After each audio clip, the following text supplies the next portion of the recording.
Hello, everybody. Welcome to this evening's Drexel University Sport Coaching Leadership webinar. My name is Cameron Casoglis, and I'm thrilled to welcome Chris Clements to this evening's webinar. We'll be talking about mentoring and the work he's doing in supporting coaches and improving their performance. Before we get rolling, just wanted to share a couple of things of what's going on in the next few weeks. TJ Buchanan from the International Lacrosse Federation is going to be talking about how he's working within the global context in lacrosse with athlete development and how he's supporting coaches around the world through promoting lacrosse in different parts of the world. And then in 2 weeks, Dr. Chris Clements, one of our faculty members at the School of Education at Drexel, we're talking about athlete performance and the connection between neuromyths, metacognition, and mindfulness. And for anyone that's a believer in learning styles, we might be unpacking that one a little bit. So yeah, and we've had a bunch of webinars. Actually, this is our 22nd webinar since early April. And thrilled to have Chris not only joining us tonight, but adding that international flavour. We've had folks from all over the world. Chris originally from New Zealand. Chris and I connected back in the London Olympic cycle when we were both coaching on the national team. Chris with field hockey, I was with rowing. And in the last 4 years or so, Chris, you've been working with a number of the Olympic teams with regard to supporting coaches, and I think tonight's conversation about how to support coaches, how to improve self-reflection and dive deeper into the sort of beyond the X's and O's is where we're going to try and navigate today. So Chris, great that you could be with us. Yeah, thanks, Cam. Yeah, no, really excited to be on here tonight with everybody and chat around what something to me is I think really critical for how coaches look at how they go about their job on a day-to-day basis. So for me personally, I've just got a background to give you a bit of brief context, former national team athlete, also national team coach, but also I coached throughout my career as I was playing from around the age of 16. And then also have a physical education background where I taught for a number of years as well throughout that whole time. So from a very early age, I've been fascinated with sports and getting better. And certainly my first PE teacher, I was just amazed at the fact that someone could stand in the gym with 30 odd kids and make us better at whatever ball it was or game that they threw at us. So yeah, that's sort of a brief history of my background, New Zealand to Holland and now to the States for a number of years now. So thoroughly enjoying what I get to do on a day-to-day basis.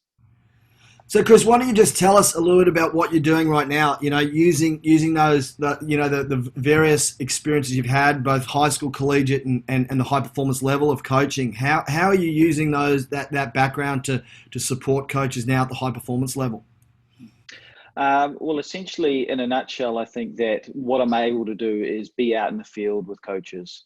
So if you use that example, you've got essentially I'm one of those two coaches standing behind the coach within close proximity or from a distance and just engaging with them initially from a distance. So I might watch from a little bit further afield because obviously having someone come into a coach's environment to analyze or watch, or when the athletic director shows up or someone else of higher profile comes in, coaches can feel a little bit threatened at times. And certainly for us, that's not our goal. Our goal is to be an ally, a resource, an independent for the coaches to have someone to lean on, to ask questions with someone who, fortunately enough, has been able to be there, do that in their own time. And I've had my wins and losses with my coaching experiences as well. So that's sort of a part of the role we have. And we sort of have to take our time. I'm certainly in no rush to get things to happen with a coach when I first start interacting with them. I think it's really key to build a relationship with them so they understand where it is I'm coming from. And ultimately for me, I need to get as much context as possible so that it's not just an opinion that, oh, well, you could have done it this way, you could have done it that way. It's more, hey, Cam, this is how you wanted to do it. This is how I understand it. Have you considered this or that? Or, instead of them saying, hey, Chris, how did my session go? No, that doesn't matter how I think it went. It's more important as to how does the coach think the session went. So we'll be observing practices. We'll be observing them at competition, having those one-on-one conversations, potentially having whole conversations with the whole staff, in and around how things are going in the performance or training environment. But also another thing that I pick up a lot on, and certainly when I initially am working with a group, is that I hear athlete whispers. So athlete whispers are the things, if you don't know what they are, this could be a little bit eye-opening, but it's essentially, what do the athletes say when you, the coach, have stopped talking and turn around and think, hey, I just did a great thing. I just explained the drill. It sounds fantastic. I know exactly what I want to go and do. And the athletes are whispering to each other to say, what did she just say? That doesn't make sense. Huh? Where do, all these things that are going through an athlete's mind. I'm in a position where I hear that, and they don't even register that I'm there, but I position myself and or interact in a way that they speak freely. And so initially, those athlete whispers are quite, unfortunately, negative towards what the coach's actual performance might be, because, for example, that didn't make sense to me. And because of the environment or the questions that the coaches asked, nobody's comfortable to put their hand up, or just the explanation in general isn't specific enough, or it's too long and is lacking what the athletes need to be able to make some improvements. So that's certainly something I pick up on. And fortunately for me, it's a great feedback mechanism as well, because, okay, great, this is what I'm hearing. So hopefully now, after 6 months, 12 months, those athlete whispers have actually turned out to be coach-like conversations, where all of a sudden Sally's turning around to Jenny and saying, okay, great, well, when we get the ball over here, or we're going to go do this, great, let's get out there, let's get into this, versus what it was before, which was, I don't know what's about to happen next, but we just got spoken to for 5 minutes, and I've got no idea. So yeah, I think one of the things that comes to mind when you describe that, and when I remember when you came out with me the first time, and you mentioned athlete whispers, I thought, oh man, that's so true. How many times, even with this twangy accent, my athletes look around and go, what the hell did he just say? Or, the inevitable one, oh, not again. Do we have to do that again? But I like in your role, you're like the proofreader. You come in and I look over my shoulder and go, hey, Chris, am I mad? Have I lost my mind? Or are you seeing what I'm seeing? And I think that for so many coaches working in silos is such a refreshing perspective. But can you talk a little bit more about just that initial stage of sort of developing what I'd call rapport? How do you sort of get in there and be invisible, but feel like you're actually supporting a coach to get to understand their context? Sure. Well, I mean, something that I reference a lot is often that coaches, when they come to, say, a performance director or an athletic director or someone, and when they're talking about what they need to get better this season or how they can coach better, it's typically anything but themselves. And so in the narrative of how we talk about things, it's like, okay, great. Yes, you could have a GPS. You could have heart rate monitors. You could have another 200 cones and 50 balls and 6 coaches and support staff, you name it. But ultimately, at the end of the day, that doesn't make you, the coach, necessarily any better for what it is that you currently deliver with your style, your approach, your planning, your feedback strategies, your reviewing strategies, your interactions with athletes, you name it, just what you do, that's what needs to be polished, shall we say. And probably more often than not, coaches don't look to themselves. They might turn to support stuff, as you say, Cam, say, well, am I crazy here? The athletes didn't get it today, versus ultimately, that is what we are responsible for. So in building that rapport, we sort of have to have that hard conversation. We'll say, look, okay, this is the situation, but let's look at some tactical things we could do here to make a shift. So for example, based on pretty much what would be a week of observations, let's just say for argument's sake, if I say 4 or 5 trainings at max, you can get a very clear picture of some quick wins that we could have with a coach. So that could be anything from time on task, where there's a real wastage of time because of just how they've designed the training session. There could be a lack of clarity, going from if there is a briefing, if there is a plan, if the explanations are too long-winded and not to the point. There's a wide range of terminology. These are some things that we sort of look to target and then reference moments that I might have observed during the week, where it was like, hey, when you explained that drill on Tuesday and you looked at the athletes, you said, hey, has anybody got any questions? Nobody said anything. They all nodded their head. And then at that point, the drill was rubbish after 3 minutes, and you were upset. The athletes were nervous.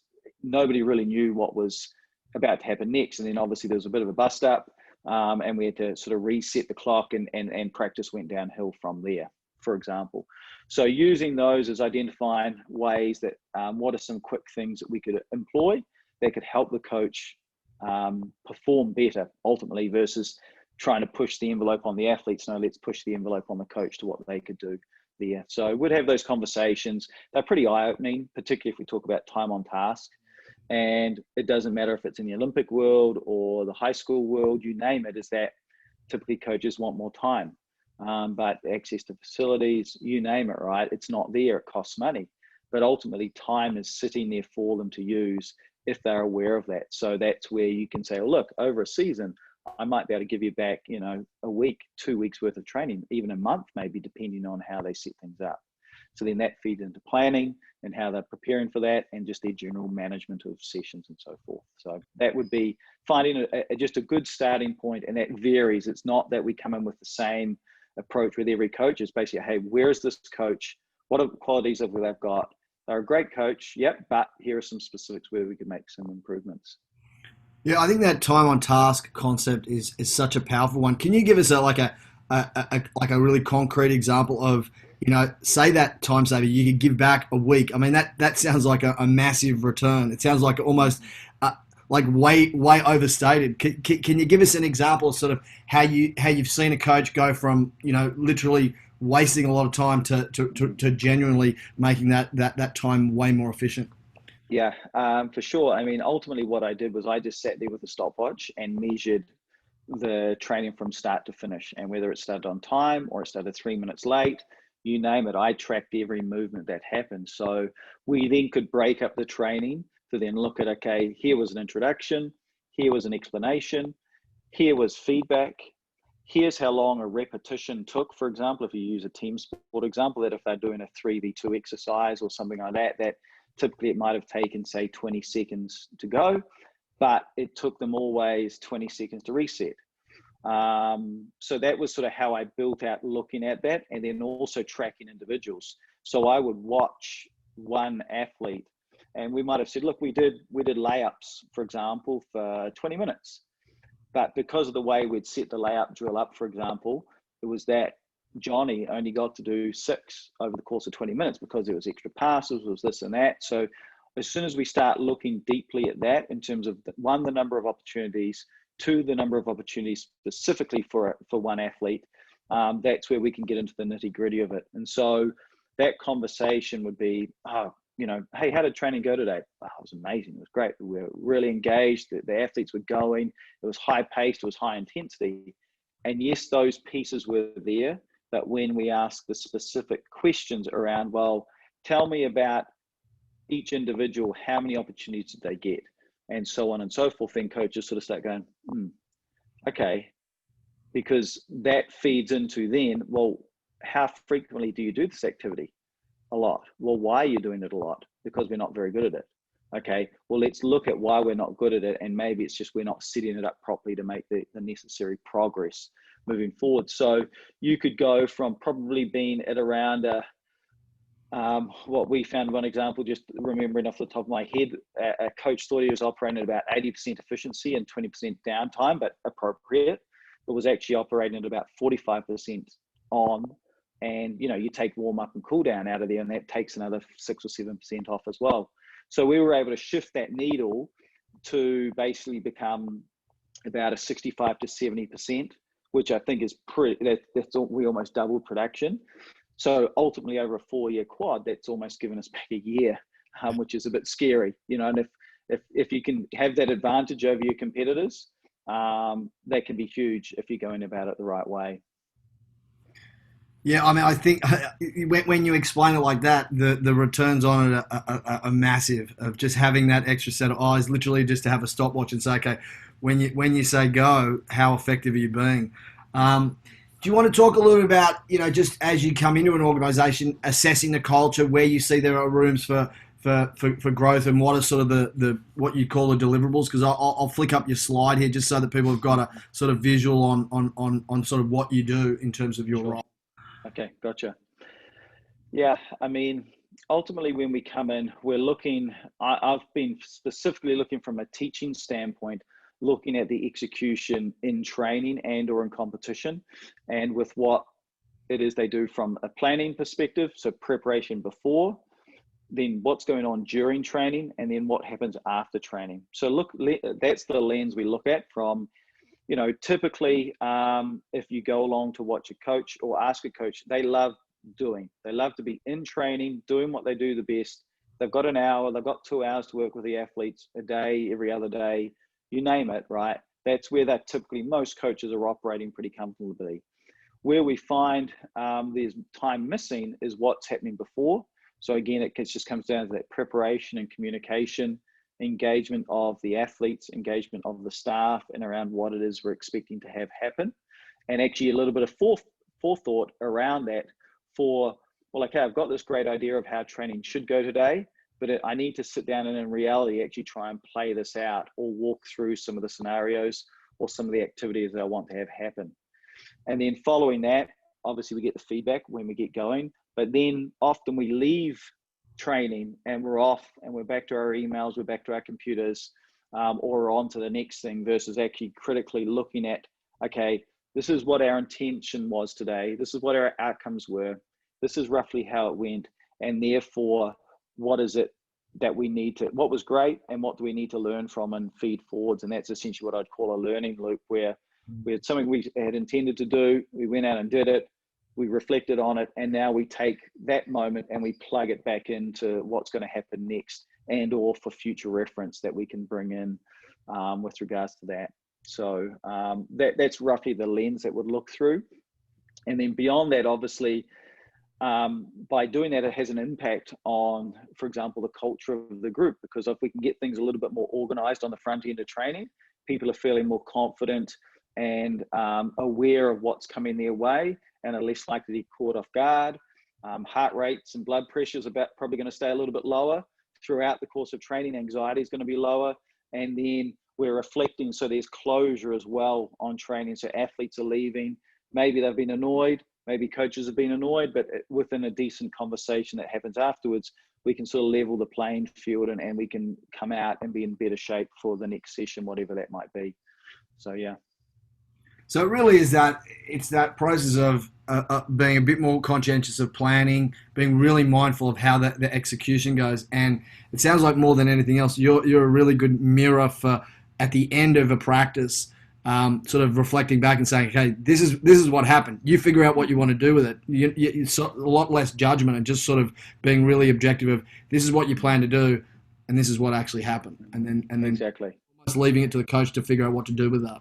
Sure. And I mean, because ultimately, not only for myself, but then the athletes and the fellow coaches and or staff can be productive within that conversation afterwards.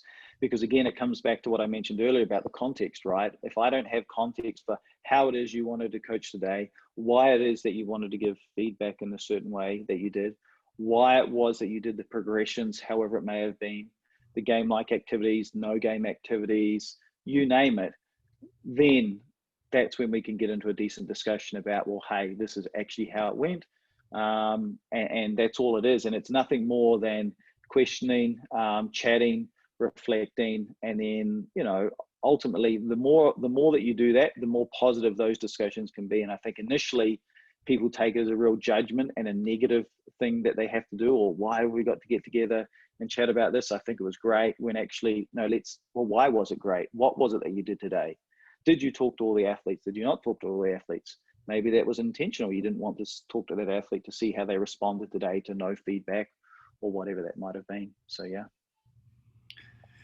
What about coach burnout? What do you see is your role in that one? Because we've talked about that quite a bunch over the last few months, particularly for coaches that are sort of they've lost their major tool of showing up to practice and managing that every day. What are your thoughts on burnout? Yeah, I mean, it's a nasty animal that sits under the skin of all coaches, and it gets us all at certain times. It can get us really quickly at the beginning of the season if we're a little bit overzealous and trying to do too much, and not really just putting things in perspective. But also, I think it really comes back to that sort of big picture, and often sitting back and looking at it as what it is that we're trying to achieve. What did I actually achieve today? And focus purely on that in terms of a couple of little tasks that I'd like to do. But beyond that, obviously, there's certain things, you know. So if you don't prepare, then you're going to scramble through training. And you can probably scramble through training. I mean, you know, I did as an educator as well. Sometimes I wasn't quite ready for a class, but I knew what the class was. I knew what the content was. I had a bit management skills. I could get through it, but it wasn't my best work, right?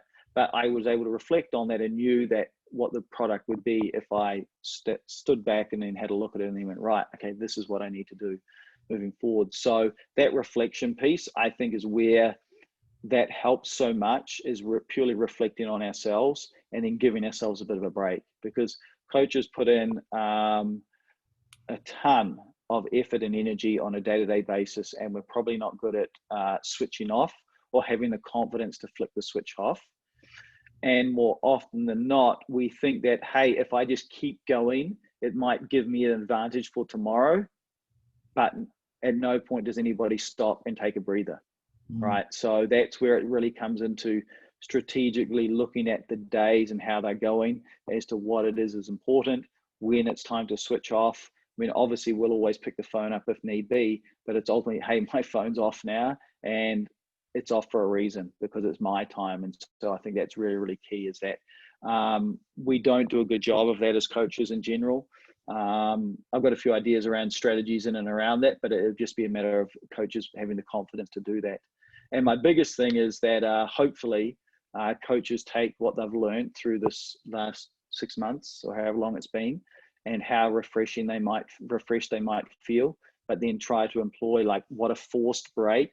Okay, we can use coronavirus as the excuse, but there's no reason, when I'm the one that makes the schedule for pre-season, the off-season, whatever, I can also make the vacation and break schedule and the real separation. So I think we've really lost touch with the fact that we're in a 365 day of a year job, you know, and that's not necessary, you know. Yeah, it's 365 is 24/7, isn't it? It's you know, with the gadgets and the technology. I don't know anyone that said, "Oh, it's giving me more time." It's just it's allowed us the opportunity to do a lot more, and I think that's the trap. What about strategies for, like, most effective strategies for self-reflection? Whether they're coaches that are highly self-reflective, or those that sort of do it but they don't even know they do it. What would you see as the most effective strategies for self-reflection? I would say it's just one, it's taking the time to do it to start with, and being consistent around that. And if that's daily or after a session or after a one-on-one or a team meeting, it's just however you can, one, take the time to do that, and then two, gather that information, and then lastly, be deliberate about trying to improve next time around. So if I am going to have another one-on-one with that athlete in 3 weeks' time, let's make sure I do it this way. Or for the next team meeting, I need to do a better job of managing the conversation. So therefore, what is it that I need to do? And then thinking about how I need to go and do that. So it's quite structured in a way, I guess, in terms of where it is that I currently am and what it is that I need to go and do. How did it go?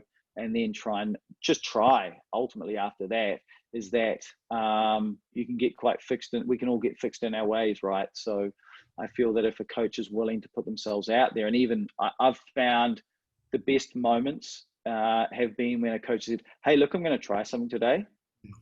Athletes give way more leeway with coaches with regards to what it is they're trying to implement. So that could be, hey, I'm going to try today just asking questions and not giving you guys my opinion after 5 minutes of this exercise. It's difficult. Athletes don't like it. Some do, because they want to speak up and have their say. But for some coaches, they sort of can't resist. But I'm going to try this and see what the outcome is. Or that, you know, I want this to be athlete-led. Well, okay, you need to button up and let them lead this, whatever it might be. and just sit back and then provide feedback on how they perform. So, I mean, there's lots of ways to go about it, but ultimately it's been diligent in the process to set out to do something. How did you do it? Reflect on it, and then take it forwards with you.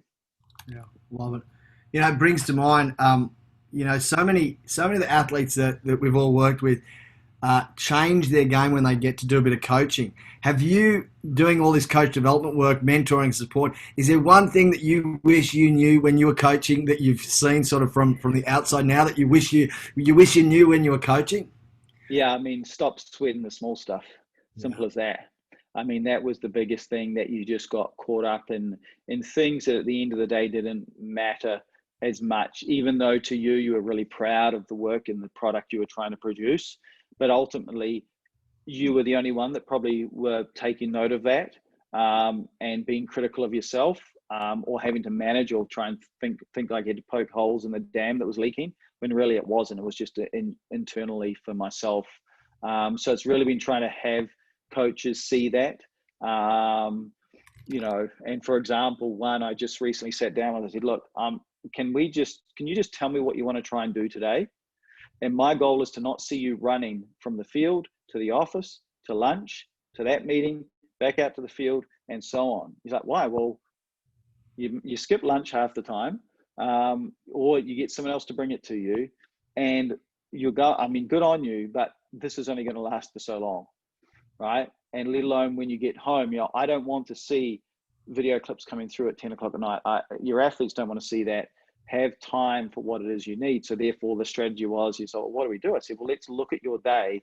And then we created pockets of windows that he was able to protect himself with. So we're going to see how that works. But so far, it's going all right. So, yeah. Yeah.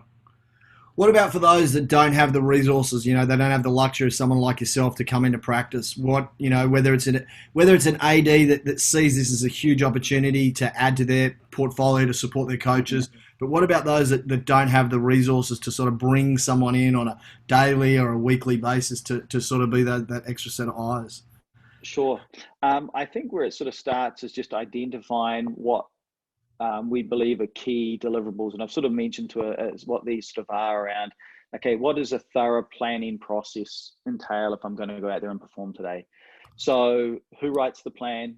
Is it written or is it just upstairs? So it could be, okay, and therefore it's just some experiments that I want to try in and around preparing for the session. And then, okay, if I could save myself 5 minutes, I could actually email this to my staff. I could email it to the players. And then what does that provide everybody? A little bit of context up front. Then it could be the fact that, okay, so, all right, maybe I do talk too much. Why is it that I stop a drill after every 2 minutes? So essentially I stop 10 times or 9 times in 20 minutes. And how long do I talk for? Okay, 9 minutes. So we've already cut our time. So my goal today is to only stop after, 7, 8 minutes and then just chat once. You name it, like it's just about identifying what I think is important and how I would like things to go, and then just reflecting on that. So to me, really, it is where do I currently sit before training personally? What is it that I need to try and deliver during training? So we could talk anything around activities and design of the activities, repetitions. We can talk feedback, which can go on forever and ever and ever. That feeds into obviously communication styles and strategies, psychological things we're trying to do with the athletes, physiological things we might be wanting to do with the athletes. So again, I think beyond that, I think it's, yes, I want to have a good training, but today I want to have a good training with me speaking less. Done. Yeah. That's something I want to do. Or it's, hey, I want to spend this week and take half an hour before every training and get there early, set things up, and just see how things go with me being there, interacting with the athletes. They see the field set up, right? What does that do to the athletes? What does that see when they come out and see an organized field or gym or whatever what does that do to the environment? Oh, pretty structured, it's tight today. Better get my socks pulled up, ready to go, right? Versus what could be a very, scrambled look, flustered, flying in, phone out, cones dropping, phone calls, whatever, right? So it's about identifying what those little experiments we might want to do to think that, hey, maybe I could just give myself a break and this might make me better. What about the age old trap of practicing for practice sake and not getting so caught up in practices for practice, but practices for performance? How do you work with coaches to sort of not fall into that trap? Sure. Yeah, I mean, it's a really interesting one, and people have often asked about if I was to go back into the NCAA and coach, for example, I'll be like, well, people wouldn't like me because I wouldn't use up my 20 hours. And they're like, what do you mean? It's ultimately, again, is what is the purpose? What is it we're trying to achieve? Where are we at now? What's necessary? We're seeing more and more need for athlete and coach welfare, and going that extra mile is not getting us those results.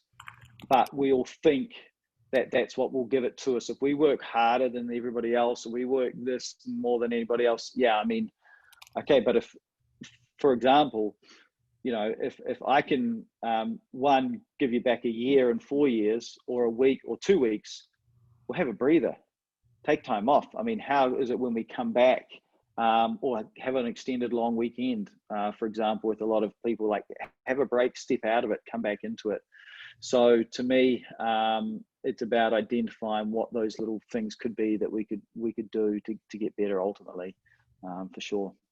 Yeah, love it. What about it's a little bit back to the burnout question, but managing those externals, whether it's a board of directors, a high performance committee, alumni, for our dear high school coaches and athletic parents. How do you sort of create that buffer for a coach to be able to not feel like they have to be doing something all the time? Sure. Yeah, I think it's really about putting the expectations out in front and communicating, and in headlines. I mean, ultimately, when it comes often to something, you might put a report together that could be 5 pages of how the season's going, or this and that. But ultimately, in all honesty, a couple of headlines could well be enough. I mean, is it that you're having to do it to defend yourself or protect yourself? But if we put these things out there well in advance and say, hey, look, I'll give the parents an update every 3 weeks. It'll be an email form, or there'll be, I might have a 20-minute get together after a practice or a game that we could get together. There's these opportunities that people know, so that I'm not getting an email a day from Johnny's mum, Sally's dad, whoever it might be. There's this constant barrage versus, I think if people know when things are coming, they might sit on them for a little bit longer. Of course, unless it's super urgent. But the same thing goes for board of directors, athletic directors, and so forth. It's just dropping a line at a frequency that you think will help, so that you're the one probably delivering the news versus being asked to report back. To me, there's more positive from a coach's perspective just to flick something out versus having to, ultimately, we probably go into defense mode. And so therefore, at that point, I think it's headlines, because we can, if they want to know more, I can talk to that. Are they really going to read a 3-page statistical analysis on why my team's performing or not performing? I'll have done that, but they don't need the full details on that, so don't spend too much time on that. I think it comes back, Liam McCarthy spoke to us a couple of weeks back on assessing coaches, assessing coach learning. I think you're very much speaking to this idea that, the way to evaluate coaches is based on a win-loss record. And if you follow a fraction of what you've talked about, but everything you've talked about is more that holistic piece of, if you're authentic, if you've got frequency, if you're straight up with those that are around you, whether athletes, support coaches, staff, whoever, that clarity just takes that stacking effect of it just blows up, where you just chip away at it and it becomes very transparent and very, very out in the open. Last week, Larry Kaiser, our creativity expert, talked a lot about innovation, and I'm curious, what's one of the most innovative ways you've seen coaches sort of set their expectations of a successful culture? What's one thing that's been really outside the box that you wish you could either utilize, or you think that would be helpful for people to think about? Yeah, I think when I think about innovation, it can be that something that might be innovative to me is completely not innovative for someone else, right? So sorry to do it. I'm just thinking, I've been thinking about this a lot lately. I got asked this question. I said, well, innovative for Cam could be just Cam can you put these thoughts on paper? And to me, that's a win for him. But I think in terms of when it gets down to culture, I would say that it's where really letting the athletes take a little bit of the ownership and trusting them with what they're doing. And one, for example, was with making some videos recently. And as soon as you do that and you give pass the baton to the athletes, it's really surprising what they're capable of doing, regardless of their age, right? I mean, they're able to produce some things nowadays that, I mean, yeah, we couldn't do with the old VHSs and big chunky cameras, right? But they can make stuff that is really, really cool, that is very, very powerful and impactful for the group. So I would say that it would be more about, depending obviously philosophically, where you've got your group two, is that getting them up and involved quicker, the quicker the better. So sorry, it's nothing too really out there in terms of innovation, but I think in terms of just with innovation nowadays, there are lots of toys and tools out there that people can use to bring things to life. And ultimately, it could be just put the topic out there and you guys bring it back to us. So then it can be done in a multitude of different ways. Is that, hey, here's a topic, here's you're going to have a medium for 10 minutes. You pick how you do that, and automatically you'll get that. And then it's exciting for the athletes too. It's not a typical meeting. I think that's where we're certainly finding right now within this virtual world of meeting design has shifted considerably from what it used to be.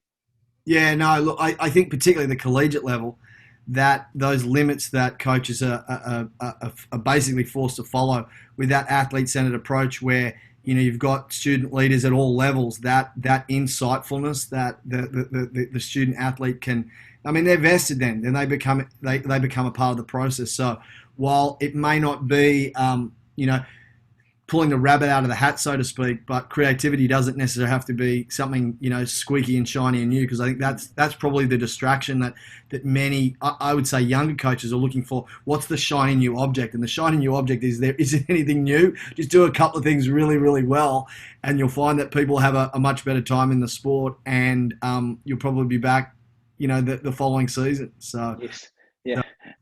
If you to one element and say, okay, this is the core principle to it all. Is it self-reflection? Do you think that's the element that you're really trying to uncover with the coaches you work with? Yeah, it's self-awareness and then self-reflection. That would be it. Just being aware of what qualities I have as a coach, and what qualities people value in me as their coach, and therefore reflecting on that and or tweaking it. So ultimately, that's really what it is. So from within that, you should be able to very quickly come up with a couple of things that you can work on. And that could mean that, yeah, sometimes when the pressure comes on, I get a bit gruffer. I get a bit rougher around the edges, and okay, I've got to maintain my calmness. I've got a group of athletes that are super steady, super calm. I don't need to do it like they do on TV and get all up in arms. It doesn't click. So finding self-awareness to be able to self-reflect better, I think, is really, really key there. And then just initiating little projects for yourself, because ultimately, as with your athletes, if I initiate something I wanted to work on, I'm going to be far more driven to do that versus you telling me, Chris, you need to do this better for tomorrow. Yeah. Best piece of advice you've got for coaches? What's the one thing that you wish they'd walk away from once they've had an interaction with you?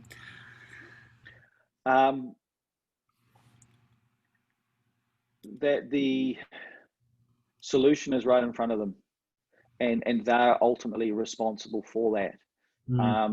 We often hijack athletes without them even knowing it. So that could be with video, for example, happens all the time. I've been looking at the video from the weekend, and I've watched it for however many hours, right? And I found lots of clips, and I'm going to make them watch lots of clips, or I'm just going to pull out this one clip, and it's 4 seconds long, and I'm like, Cam, what's the deal here? And you're like, hang on, it's 4 seconds. I was watching me where I was on the screen versus where the ball was or the players or anything like that. So that very quickly creates an environment that's not very open or willing to, because then ultimately we're going to get annoyed because why don't they have the answers? So that's an example where we hijack the athletes. Same things with if not giving them a heads up as to what's potentially coming them this way. and not checking for understanding. So therefore, we get annoyed when they're not able to articulate things and so forth. So to me, there are some really key areas where I think we've got to do a better job of putting ourselves in their shoes and being on the receiving end of what it is I've just tried to prepare or articulate. And they're just a couple of quick examples that I see on a very frequent basis where you're like, well, yeah, no one's going to put their hand up right now. You've already played it through, and your, say for argument's sake, your sport IQ is really, really high, and you're trying to develop that. But if you're not giving them the opportunities to do that, then you're not going to make much progress with them. Yeah, yeah. Well, I think again, it circles back to athlete whispers. That idea that if they don't know what you're talking about, it doesn't matter how deliberate or extensive the explanation is. There's so much more that's going on for the athletes, and I think you hit it perfectly there with check for understanding. How often we assume they know what you're talking about because you've talked about it all along, but is it what you're saying or is it what they actually hear? So I think it's a super reminder of what just the absolute basics. It reminds me of a book Wade Gilbert just put me onto. I don't know if you've seen this one. Oh no, you're on that. I think you're on that call. The coaching habits book. I've devoured this one. It's a good couple of hour read, and there are a couple of things. I don't know if you've been through it, but there were a couple of things that you just mentioned that reminded me. The second step, it's a 7-step. It's almost a self-help book of sorts. But what's going on for you? And then the next question you ask is, tell me more. If you could just take the conversation a little bit deeper with your athletes or the coaches you're working with, just to go just to hear more of the core of what's really going on. I think that's a fabulous one. But throw back to you. Any cool books that you're into right now? Well, one of my all-time favorite is Essentialism and the Disciplined Pursuit of Less, and that taught me a lot, as if to say, okay, well, I like this. To me, that bought, without even looking closely. Say, for example, if I was coaching, then it was like to look at my time and how that was going to me was really, really neat. And then, beyond that, nothing really stands out at the moment. It's more, I've probably been more just trying to find resources specifically for coaches that might be helpful from my resource bank, where it's like, hey, based on your specific needs, instead of me trying to give them something, it's like to encourage them. It's like, hey, Cam, just here's a 2-minute video or a 1-page article or a snippet from a book. And then, hey, what stuck out to you from that, versus me giving that, trying to probe and teach through that learning moment is probably where I'm more spending my time right now, is finding what those resources are that can be helpful. So, yeah. Another good one is what the biggest problem with new books is that we stop reading the old ones. Yeah. Shiniest thing, and it's there's nothing really that new. I've got an interesting one coming up in the next few days on working with some archery coaches, and one of the challenges they're facing is, particularly with some of the younger coaches, of establishing boundaries. They're finding that a lot of the young coaches are getting really close to the athletes, almost to the point of being like best friends, or almost like, they're just the big brother. What are one of the things that you would say is a key for establishing and maintaining that boundary between coach and athlete? Obviously, the high performance level is a little different, but curious on your thoughts on that one. Yeah, I mean, ultimately, for some, naturally, that's particularly for young coaches. The first thing is, I want you to be okay with me being your coach. And I'm not really, it's much easier for me to be buddy with you than for me to be able to tell you, hey, I need you to get better, or improve here, or say, hey, you've got to pull your socks up right now and make some adjustments to the way you're performing. So to me, it's ultimately, I think it's a really hard line to walk, because it's not one that many people are confident in doing. So it's more about establishing what those ground rules are, or those expectations are. And some coaches get it right because they're willing to put it out there exactly what that means.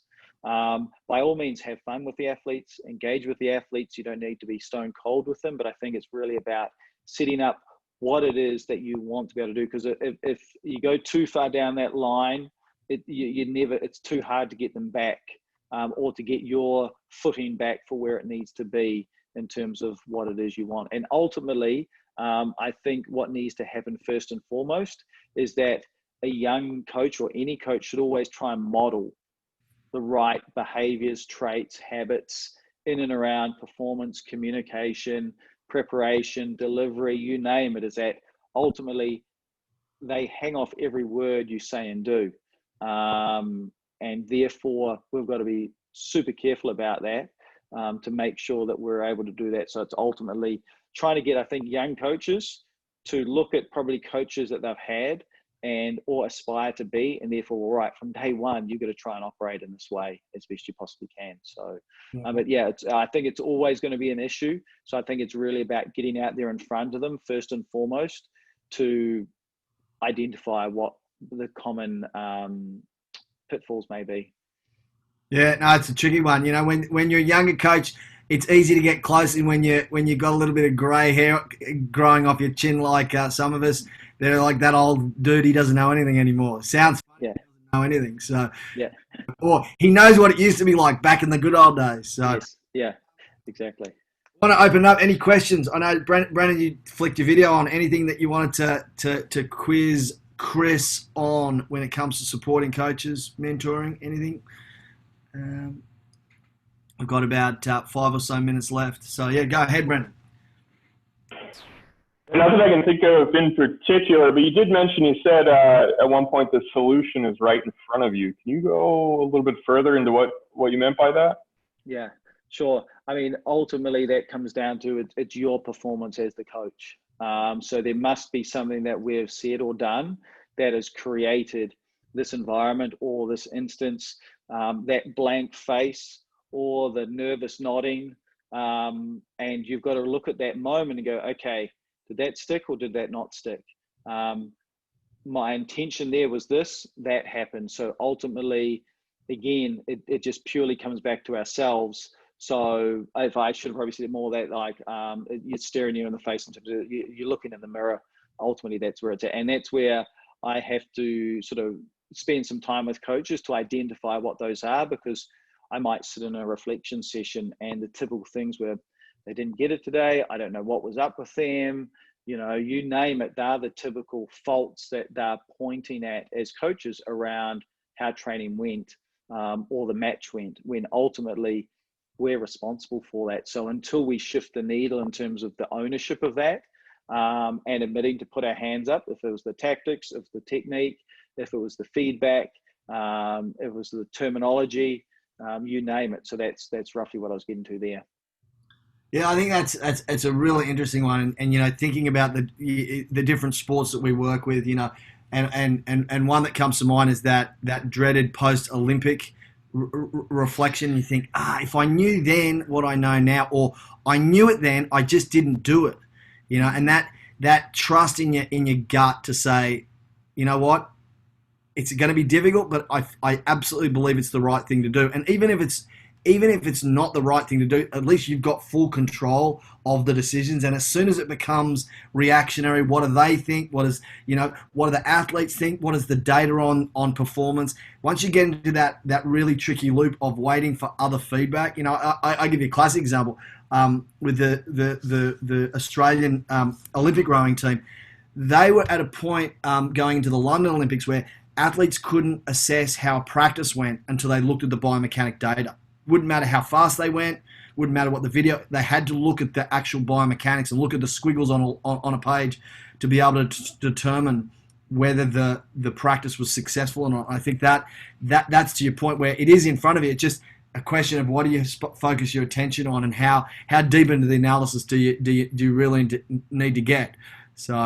So yeah, I think that's it's a great question, just of how much can you trust what you see, and then do you need someone to come in and say, hey, am I missing it? What am I missing here? Because you can actually get too close to it where you're looking at it but you can't actually see it. I think that's another really really tricky trap of, you know, in the research they talk about what's too much self-reflection. Can you go beyond the point where it's productive? Have you seen much of that, Chris?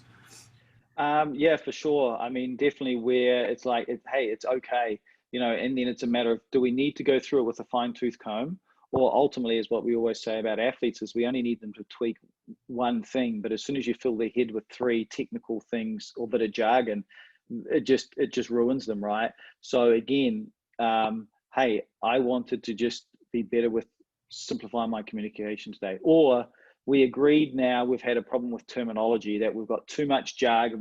We say in terms of that, if we're going to crash it up versus push it up versus drive, they're all the same thing, but they can be interpreted slightly differently, right? So more like identifying that we're only going to try and do X today within our coaching. So I think it's more about creating opportunities for coaches to say, I'm not just going to run training. I'm going to run training today, but I'm going to try and do this through my training is where we can make some subtle inroads with ourselves. And therefore, that's all we need to look at. Because of course, I mean, it could have gone better. Yeah, that could have gone better. That one-on-one, that there's multiple things, but no, just don't get caught up in going over the top around it, for sure. Yeah. Awesome.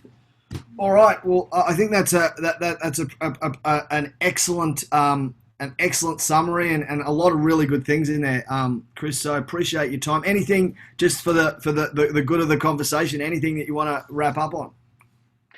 Sure. I mean, I think I'm just sort of not looking at my notes here, Cam, just to see what else we sort of had. I mean, I think that whether it's for coaching is a really isolated job. It's one where we like to be sort of out there, but it's very tough to be out there by yourself. So it's about creating that support or reflective practice, and or just having a network around you that you trust and can work with. And ultimately, at the end of the day, that is your athletes and direct support staff. But I think also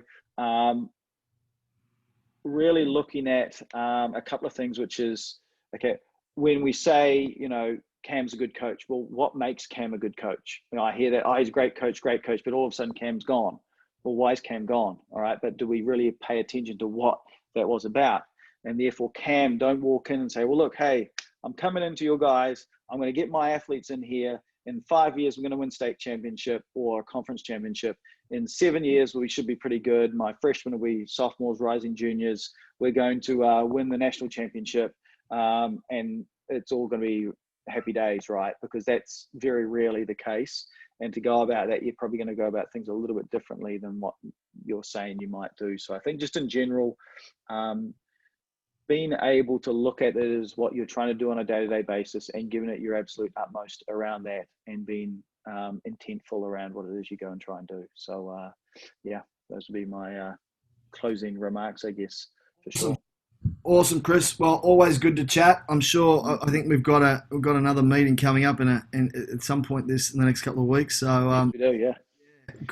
Always good to catch up, and appreciate your insights, and I really appreciate it. So thanks everyone for joining, and stay tuned. Next week's going to be an interesting one on global athlete development, and then in a couple of weeks we'll rock on to learning styles, and we'll debunk the whole mystery of what's your learning style, or what are the different learning styles. So, Chris, appreciate it, and definitely.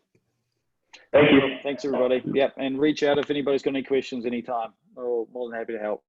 Cheers, Cam.